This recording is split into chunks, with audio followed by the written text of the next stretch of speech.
మనం సృష్టించబడిన తర్వాత, అంటే ఈ భూమి మీదకి వచ్చిన తర్వాత, కొంత మానసికంగా మనం ఎదిగిన తర్వాత చాలా సందర్భాల్లో మనం అనుకుంటాం మన డెస్టినీ అనేది ఎక్కడో రాసి ఉంటుంది అని చెప్పి. కానీ మన లైఫ్లో మనకు ఎదురయ్యే చాయిసెస్ మనం ఎలా తీసుకుంటాం అనేదే మనం అన్నమాట. ఒక చోట నేను చదివాను, మన చేతిలో ఒక చేతిలో డైమండ్స్, ఇంకో చేతిలో పీసెస్ ఆఫ్ గ్లాస్ ఉన్నాయి అనుకోండి. ఆ రోడ్డు మీద మనం ఒక చోట డైమండ్, ఒక చోట పీసెస్ ఆఫ్ గ్లాస్ చూసాం అనుకోండి. సాధారణ మనుషులు దేనికి అట్రాక్ట్ అవుతారు, ఎలా అట్రాక్ట్ అవుతారు అని చెప్పి. జనరల్గా గాజు ఎక్కువ మెరుస్తుంటుంది, ఎంత ఎండలోకి వెళ్తే అంత ఎక్కువ మెరుస్తూ ఉంటుంది అనమాట. అది చూసి అదే నిజం అనుకుంటాం, అదే వెలుగు అనుకుంటాం, అదే మన జీవితానికి కావాల్సింది అనుకుంటాం, దాన్నే మనం ధరించాలి అనుకుంటాం, దాంతోనే ఉండాలి అనుకుంటాం.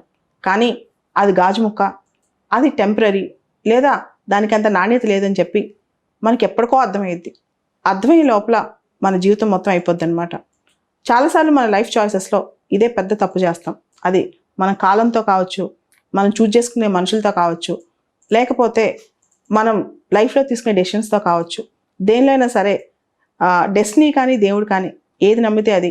మనకి 2 రకాల అవకాశాలు ఎదురుగా, 2 రకాల చాయిసెస్ పెడతారనమాట. కానీ మనుషులు మీడియోకర్స్ 99%. మనందరం మనుషులమే. మనం వెంటనే అట్రాక్ట్ అయ్యేది కేవలం పైకి కనిపించే మెరుగులకు మాత్రమే. అదే గాజు అనమాట. సో ఏ మనిషి అయితే నిజంగా క్వాలిటీగా ఆలోచిస్తాడు, ఏ మనిషి అయితే లాంగ్ టర్మ్లో ఆలోచిస్తాడో, ఏ మనిషి అయితే తన టైం కానీ తన యొక్క ఏదైనా సరే డెసిషన్స్ ప్రాపర్గా తీసుకుంటాడో, అప్పుడు ఆ మనిషికి అర్థమైద్ది తను లూజ్ అయ్యేదేంటో. అందుకని ఖచ్చితంగా ఆ డైమండ్ వదులుకోడు అనమాట. కాకపోతే ప్రపంచం మొత్తం కూడా గాజు మొక్కలతో వెళ్ళిపోద్ది. అది మన ఏ వ్యవస్థలో అయినా కావచ్చు. మీడియోకర్స్ ఆర్ రూలింగ్ ద వరల్డ్ అంటుంటాం కదా. అలానే మీడియోకర్ డెసిషన్స్ వల్లే చాలామంది జీవితాలు పాడైపోతుంటాయి, చాలామంది జీవితాలు స్తబ్దంగా మిగిలిపోతుంటాయి. కొన్నిసార్లు అనిపిస్తుంది అనమాట, అంటే మనం తీసుకునే చాయిసెస్ మన అర్హతను బట్టే తీసుకుంటాం కదా, మనకంత మైండ్ మెచ్యూరిటీ లేదు కదా అని చెప్పి. ఎప్పుడైనా సరే లైఫ్లో మనకు 2 చాయిసెస్ ఉన్నప్పుడు, ఆ చాయిసెస్లో ఏది కరెక్ట్ నిర్ణయించినప్పుడు ఆ విచక్షణ, ఆ ఇంగితం మన మైండ్లో మనకి ఎంత పర్ఫెక్ట్గా ఉంటే, ఎంత కరెక్ట్గా ఉంటే అంత మంచిది. లేకపోతే జీవితం మన చేతులారా నాశనం చేసుకుంటాం. మనం జరిగే నష్టాలకి కష్టాలకి మనం దేవుణ్ణో లేకపోతే ఇతర వ్యక్తుల్లో బ్లేమ్ చేస్తాం. కానీ కాదు, మన విచక్షణే మన జీవితం.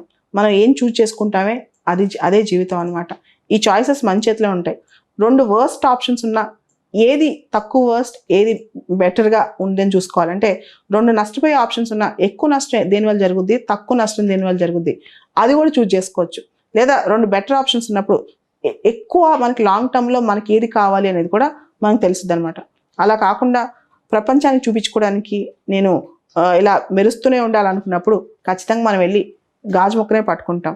అది ఎప్పటికీ ఆ గాజు గాజే, డైమండ్ డైమండే. ఆ తేడా తెలిసిన వాడే విచక్షణ గల వ్యక్తి.